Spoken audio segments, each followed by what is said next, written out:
In the heart of Mississippi, 1921, the soil still whispered the names of the enslaved. The Civil War had ended decades before, but freedom had yet to reach the roots of the land. In those small towns scattered along the Delta, being black and educated was an act of rebellion. That's where our story begins, in a one-room wooden shack that smelled of chalk, kerosene, and courage. The man who stood at its front was Nathaniel Carter, a teacher, a preacher's son, and a man who believed that letters and numbers could break chains more surely than bullets. His classroom was hidden deep in the pine woods, beyond the reach of white patrols and the men who wore hoods at night. Each evening, when the moon rose, Nathaniel would light a single oil lamp, and one by one children would appear, barefoot, silent, clutching slates and scraps of paper as if they were treasure. Nathaniel knew every lesson came with a price. In Mississippi, a black man teaching other black souls to read was seen as provocation, a spark in dry grass. The law turned its back, while the Klan turned its torches forward. Yet he taught anyway, not for glory, not for defiance, but because ignorance was the last chain he could see wrapped around his people's necks. He once told a friend, "If they kill me for teaching a child his name, then let my name be the last one he learns." By day, he worked the fields under the sun's punishment. By night, he became a keeper of light in a land, drowning in darkness. But the night that would test Nathaniel Carter's faith and purpose was already written in the wind. It began with the sound of hooves, slow, deliberate, echoing down a dirt road lined with magnolia trees. And by the time the oil lamp flickered in that small schoolhouse, the men who came to silence knowledge forever were already on their way. The night was heavy with humidity, the kind that clung to your lungs and made every breath feel borrowed. Nathaniel Carter sat alone in his classroom, the glow of the oil lamp stretching his shadow long across the wooden floorboards. The room was silent, except for the whisper of cicadas and the scratch of his pencil as he wrote new lessons in a worn notebook. On the blackboard behind him, chalk letters spelled out, "Freedom begins with knowing your own name." He often made his students repeat it until the words didn't just live on their tongues, they lived in their bones. Outside, the forest breathed slow and steady, but Nathaniel could feel something different in the air tonight. The wind wasn't carrying peace, it carried warning.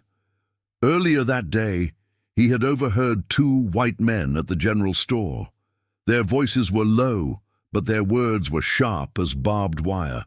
"There's a nigger teacher out by Hollow Creek," one had said, "thinking he can make little rebels out of dark skin and dirt." The other had laughed, the sound ugly and sure. "We'll handle him come Friday." Nathaniel had kept, his eyes down, his hat pulled low, pretending not to hear, but every syllable sank into him like nails. He had been warned before. The pastor had begged him to stop the night lessons, said the Klan was restless, said too many strange fires had been seen on the horizon. But Nathaniel couldn't stop. Each child who learned to write their name was a victory that no mob could erase. Now, as he sat in that fragile pocket of light, he could feel the clock inside him ticking. Every lesson, every whispered prayer, every page turned in secret, all of it had led to this night. He looked toward the window, saw the faint shimmer of the moon across the trees, and thought of his students. There were 12 of them, children of sharecroppers and freedmen, each one carrying more hope than this world deserved. He had promised them class tomorrow. He had promised to teach them about the Constitution, a promise that could cost him his life. And still, as he closed his notebook and stood, Nathaniel whispered to the empty room, "We finish what we start." At dawn, the sun crept over the delta fields like a slow, bruised fire. Nathaniel walked the dusty road toward town, a satchel slung over his shoulder, the same one his father had carried through Reconstruction. The fields were waking, the sound of mules, the clank of chains, the distant hollers of men already bent under the weight of cotton sacks. He passed them quietly, nodding to those who dared to meet his eyes. They called him Teacher Nate, said his voice could make a child sit taller just by speaking their name. But even the bravest of them warned him in whispers now. "They been talking, Mr. Carter," old Deacon Miles had said the night before, his face half hidden by the glow of a lantern. "White folks don't like you stirring minds no more. They say you fill in heads that ought to stay empty." Nathaniel had only smiled, not with pride, but with a kind of weary faith. "An empty head," he'd said softly, "is the easiest one to chain." That morning the schoolhouse still stood, fragile, beautiful, defiant. The wood creaked beneath his boots as he entered, the smell of chalk dust and lamp oil wrapping around him like an old hymn. On the front table sat a bundle of papers, handwriting exercises, arithmetic problems, dreams written in crooked lines by trembling hands. He ran his fingers across them gently, like a man blessing relics. For Nathaniel, each smudge of ink was proof that his people could rise above the silence forced upon them.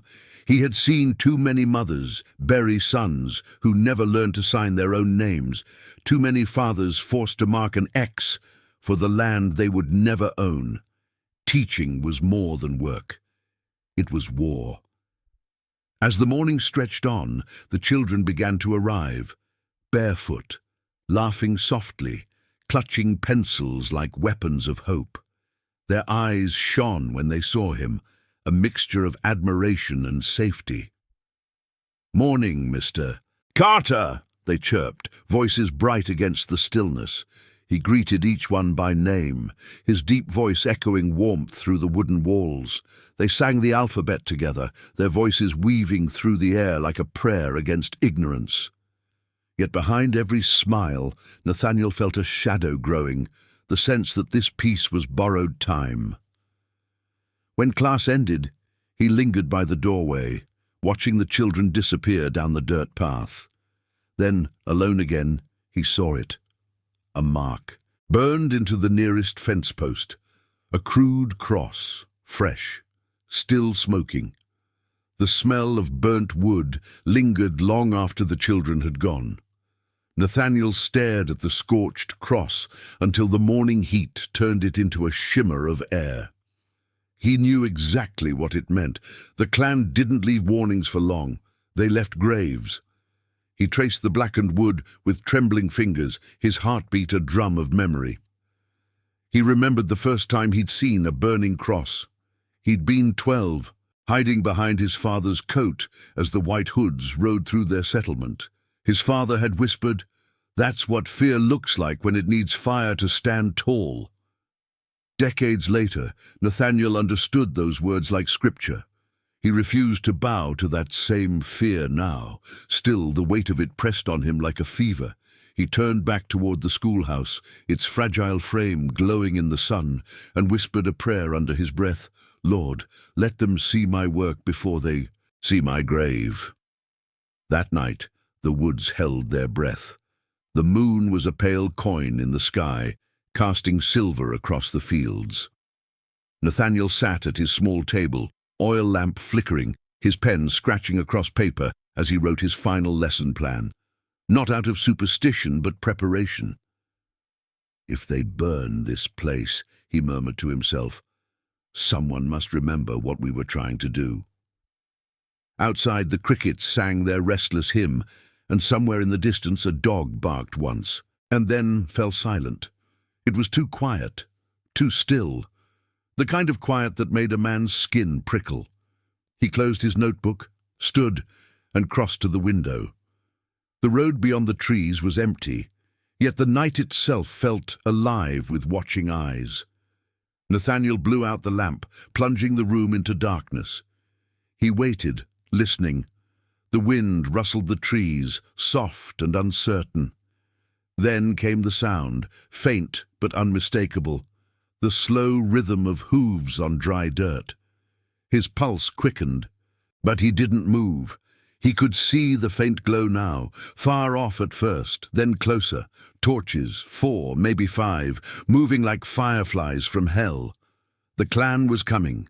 He had known this moment would arrive, but knowing didn't make the fear any smaller.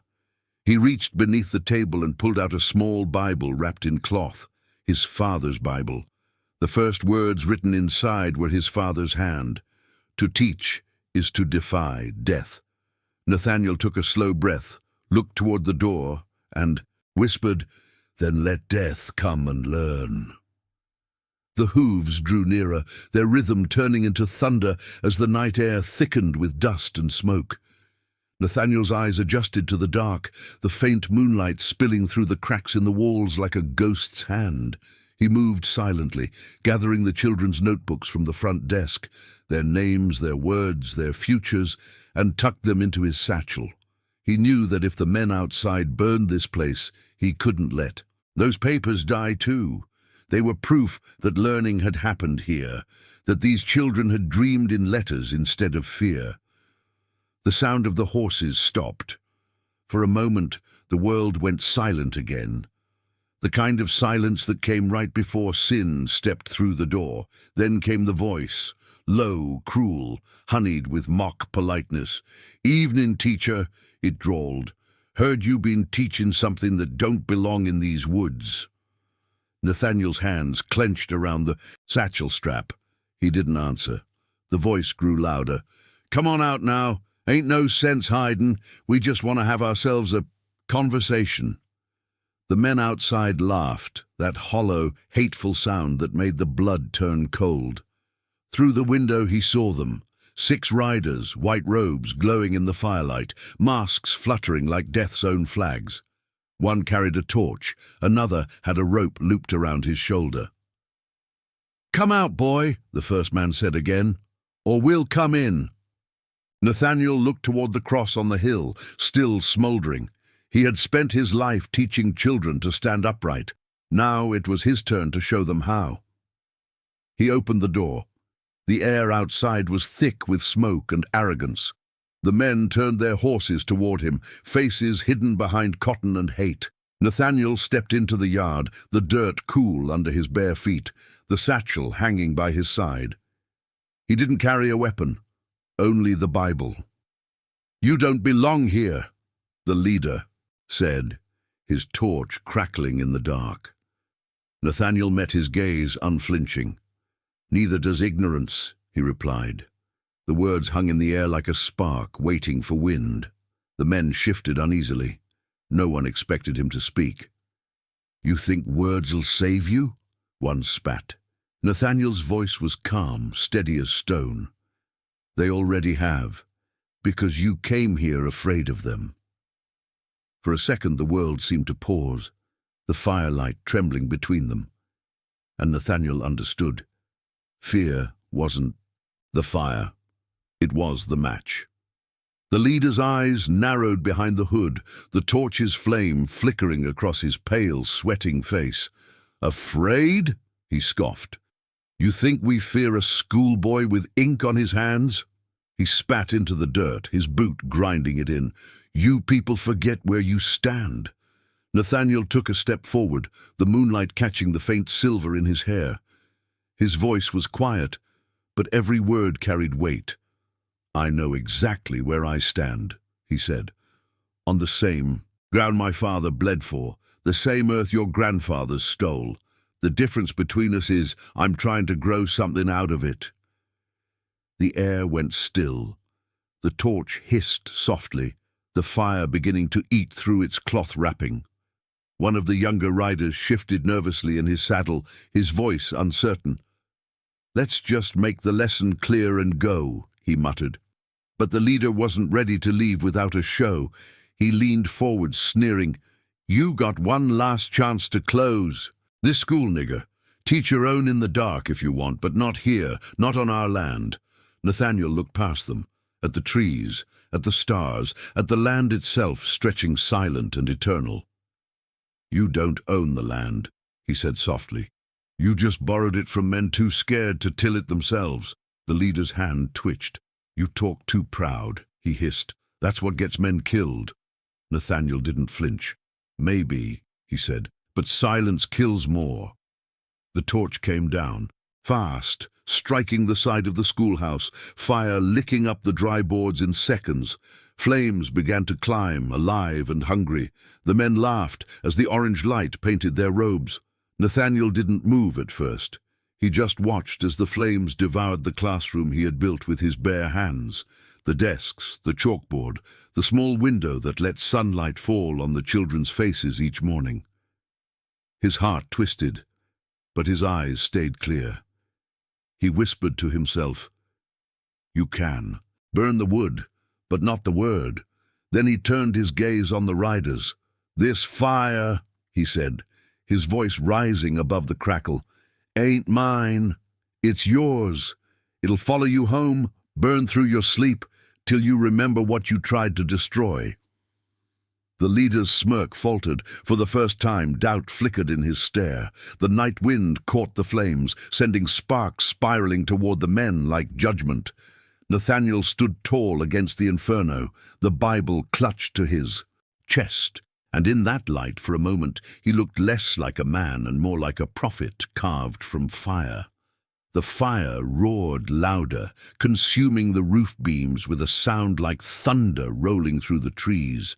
Sparks drifted into the night sky, carried toward the cotton fields, where the dark met the dawn. The horses grew restless, their eyes wide with fear, hooves stamping at the dirt.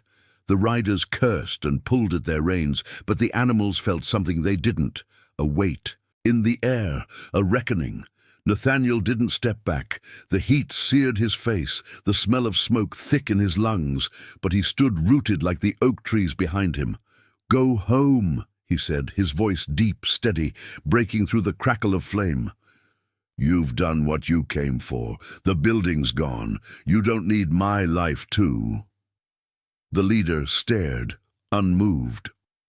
"We need to make an example," he said, his hand reaching for the rope at his side, "so folks remember what happens when they forget their place." Nathaniel met his gaze, unblinking. "You can hang a man," he said softly, "but you can't hang what he's taught." The words cut sharper than any blade. One of the riders cursed under his breath, another looked away. The fire's glow made their robes look blood-red now, as if the night itself had turned against them. The leader dismounted, boots sinking into the dirt. He stepped closer, his shadow crossing Nathaniel's face. "You really think your little words matter?" he sneered. Nathaniel's reply came low, fierce, unwavering. "They matter to every child who's learned to spell their own name. That's more power than any whip you ever held." The leader raised his torch high, ready to strike. But before he could, the roof gave way behind Nathaniel with a deafening crash, a wave of sparks exploding upward like a storm. The sudden light blinded them all. Horses reared, men stumbled, coughing and swearing as the smoke closed around them. Nathaniel seized the moment, not to run, but to save what he could. He turned, diving into the inferno. The heat tore at his clothes, the fire biting into his skin, but he pushed through it, eyes squinting through the smoke until he saw them. The small box under the desk where the children kept their lessons. He grabbed it, shielding his face with his arm as flames licked across the walls. Behind him the men shouted, their words lost in the roar of burning wood. He staggered out, coughing, clutching the box to his chest. When he looked up again, the riders were already retreating into the dark, their courage gone with the fire's fury. He dropped to his knees in the dirt, gasping, watching the flames rise higher, and through his pain he realized something profound. They had come to destroy a teacher, but all they had done was ignite a movement. By sunrise, the schoolhouse was nothing but blackened timber and smoke rising into the pink Mississippi sky. Nathaniel sat on the ground. Beside the ashes, his hands blistered, his shirt scorched through, the box of lessons resting beside him like a coffin of hope. The air smelled of ruin, of wood, of soot, of loss. But beneath it all, there was something else. Resolve. He had spent the night watching his life's work crumble, yet as the first light touched his face, he realized the clan hadn't destroyed what mattered most. They had burned the walls, but not the will. They had silenced the night, but not the message. In that quiet morning, Nathaniel felt the ache of his body, the sting of smoke in his throat, and the slow, rising truth that what had begun as teaching had now become testimony. A rustling came from the trees. He turned, squinting through the haze. From the shadows, one by one, figures began to appear, children first, barefoot and wide-eyed, followed by their parents, faces drawn tight with worry. The news had traveled fast. The teacher's school had burned. They gathered around him, silent at first, staring at the ashes. A little girl, Ruthie, no more than 9, stepped forward. Her small hand reached for his, trembling. "Mr. Carter," she whispered, her voice barely a breath. "Does this mean school's over?" Nathaniel looked at her, at the faces behind her, the faces of a people who had known loss for generations, and something inside him hardened into unbreakable steel. "No, child," he said. "It means we just changed classrooms." Murmurs spread through the crowd, a spark rekindling in the ruins. One of the men, a sharecropper with soil on his hands and fear in his eyes, shook his head.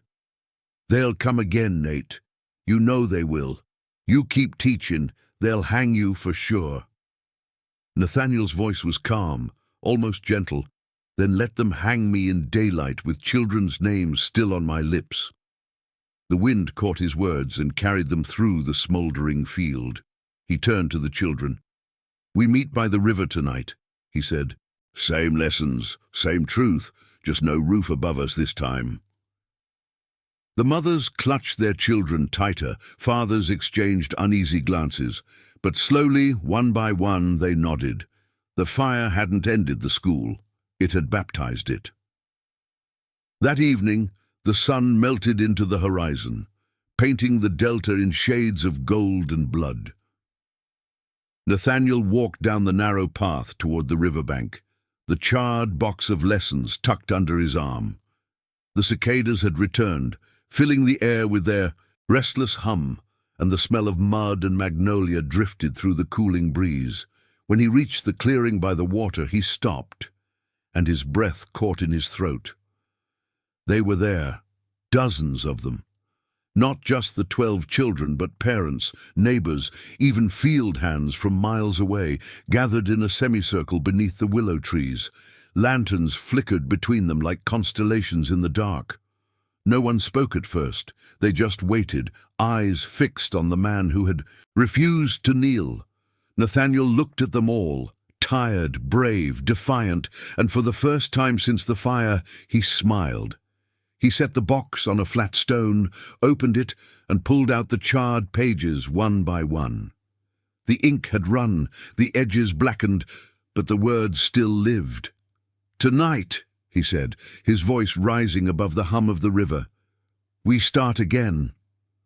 A murmur of awe passed through the crowd.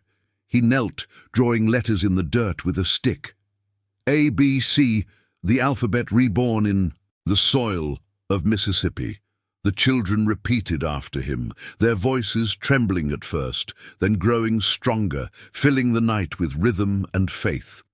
Lantern light danced on their faces, illuminating eyes that refused to look down anymore.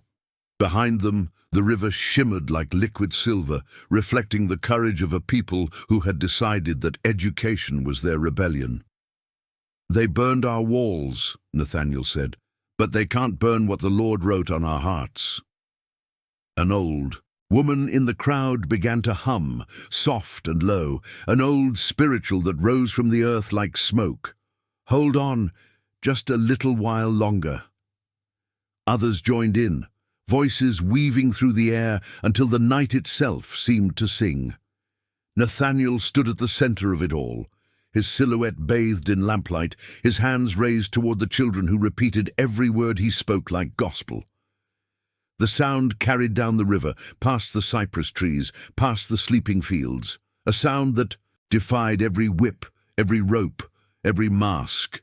That night, under the Mississippi moon, learning became worship. And in the dark, Nathaniel Carter's classroom became a sanctuary. Days turned into weeks, and the riverbank became more than a school. It became a heartbeat. Every night they gathered beneath the willow trees, lanterns glowing like stars fallen to earth. Nathaniel taught them history, arithmetic, scripture, and something more dangerous than any textbook: self-worth. The clans. Fire had meant to silence him, but instead it spread the word faster than any sermon could. Across the county, whispers grew, "There's a black teacher by the river who teaches even the grown folk." People came walking barefoot for miles, bringing candles, bread, and torn notebooks. Nathaniel never turned a soul away. "If you can breathe," he'd say, "you can learn." But each new face also brought new danger. The more people gathered, the more eyes watched, and in Mississippi, eyes were the sharpest weapons of all. One humid evening, as the class repeated the words, "We the people," a young boy pointed toward the woods. "Mr. Carter," he whispered, "there's something moving." Nathaniel froze. The trees swayed gently in the wind, shadows stretching long and uncertain. For a heartbeat, no one breathed. Then, silence again. He forced a smile, patting the boy's shoulder. "Just the wind, son," he said, though his gut told him otherwise. When the lesson ended, he waited until the children left, then stayed alone beneath the trees, listening. Far off, beyond the croak of frogs and the hum of night insects, came the faint, familiar sound that had once haunted his dreams. Hooves. Slow, deliberate. Closer. He clenched his jaw. They were hunting him again. This time he wouldn't wait for them to set the fire. He doused the lanterns, buried the notebooks beneath the willow roots, and whispered a prayer into the dirt.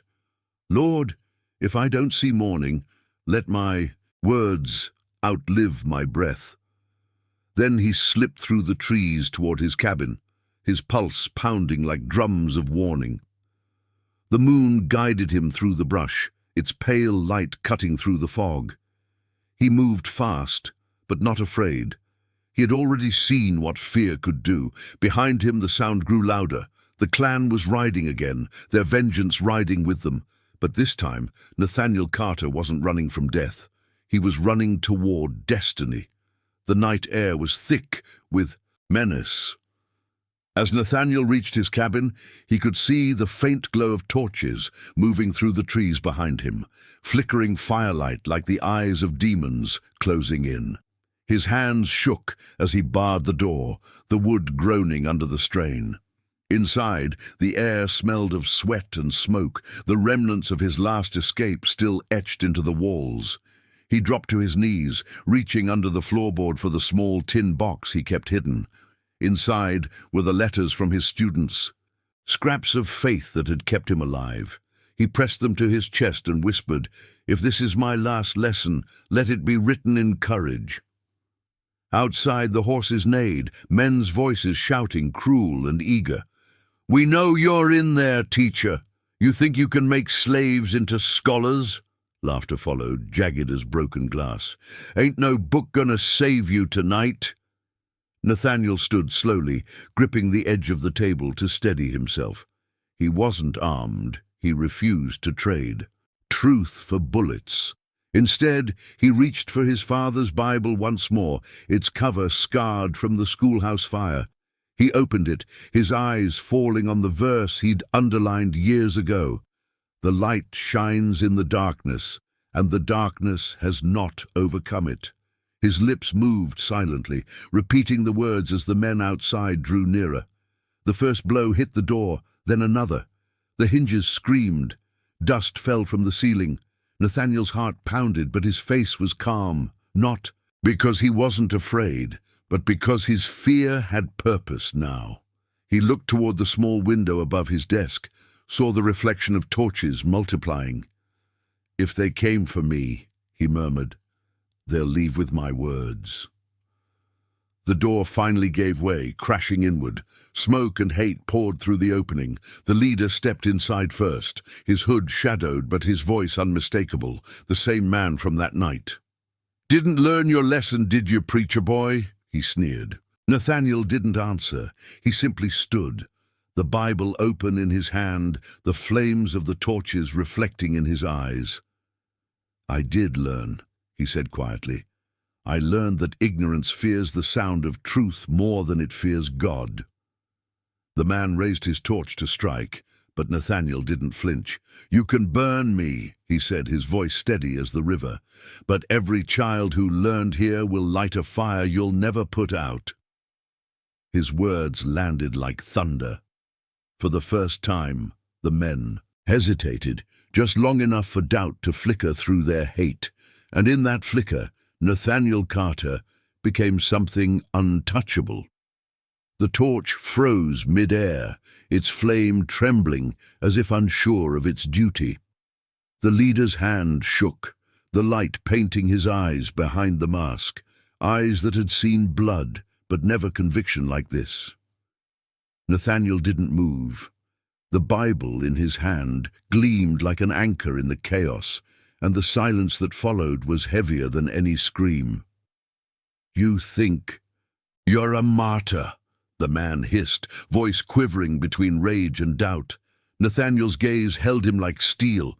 "No," he said, "I'm a mirror, and I think you just don't like what you see." That broke something inside the man. He roared and swung the torch downward, striking Nathaniel's shoulder. Flames caught his sleeve, the smell of burning cloth filling the cabin. He stumbled, but didn't fall. Instead, he ripped the fabric free, eyes burning brighter than the fire itself. "You can inherit the flesh," he said, "but not the lesson." The other riders began to move, shouting, their torches flaring as they surrounded him. One kicked over a chair, another smashed a jar of kerosene. The room erupted into fire and smoke, the heat clawing at the walls. Nathaniel backed toward the desk, coughing, the flames licking up behind him. He could hear the men laughing again, that same sound that had haunted his childhood, the music of cruelty. But beneath it, something else began to rise. A sound soft at first, then stronger. It was singing. Outside. The voices of the townsfolk, men, women, children, coming through the trees. We shall not be moved." The clan froze. The sound grew louder, closer, a river of defiance flowing straight toward the cabin. Nathaniel smiled through the smoke. "You see," he said, voice hoarse but triumphant, "they learned more than you thought." Panic rippled through the riders. One shouted, "They're coming!" Another dropped his torch and bolted for the door. The leader hesitated, caught between pride and fear, then turned and fled into the night, his men thundering after him.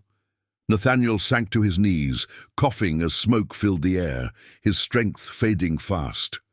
The fire roared around him, but outside the people were there, breaking down the door, dousing the flames, pulling him out into the cool night air. He collapsed onto the dirt, gasping, his Bible still clutched tight in his hands. Above him the stars burned clear and fierce. Someone shouted his name, others prayed over him, their hands trembling. He looked up, eyes glistening, voice barely a whisper. Tell them to keep learning."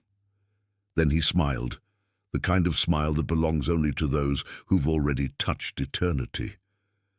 Morning rose over Mississippi like a quiet hymn. The cabins stood in ruins, smoke curling lazily toward the sky, the air thick with the smell of charred wood and redemption.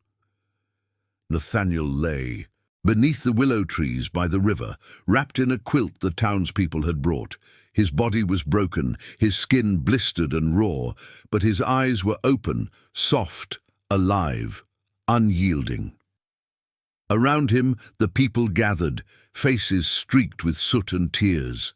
Children clutched what remained of their notebooks, pages singed but legible, while their parents stood behind them, silent, protective, reverent. No preacher spoke that morning, No bell rang, yet it felt like church. The wind carried the faint murmur of the river whispering through the reeds, and Nathaniel's voice joined it, weak but clear. "Don't mourn the fire," he said. "It did what we couldn't. It showed the world we were already burning." He coughed, a faint smile cutting through the pain. Ruthie knelt beside him, the little girl who had once asked if school was over. "Mr. Carter," she whispered, tears glistening, "who's going to teach us now?" Nathaniel reached for her hand, his fingers trembling but sure. "You are," he said, "all of you." His voice barely carried, but every soul in that clearing heard it as if heaven itself had leaned close. The wind seemed to pause, the river to still. Then, with one last breath, Nathaniel closed his eyes. The Bible slipped from his hand, falling open to the same verse he'd read before the fire. "The light shines in the darkness, and the darkness has not overcome it." The people stood in silence as the sun climbed higher, the light spilling over his body like a benediction. By evening, word had spread beyond the county. A teacher died for teaching black children to read. Some whispered his name in fear, others in awe. Within weeks, new schools began to rise, one by the river, another by the church, all bearing the name Carter School. His students grew into teachers, his lessons into movements, his death into something the Klan could never erase, a living memory of defiance written in ink and spirit. Years later, when civil rights marches filled those same Mississippi roads, some carried his photograph, a man standing in front of a burning schoolhouse, unbroken. And beneath that photo, someone had written the words he'd once spoken to frightened children. "We finish what we start."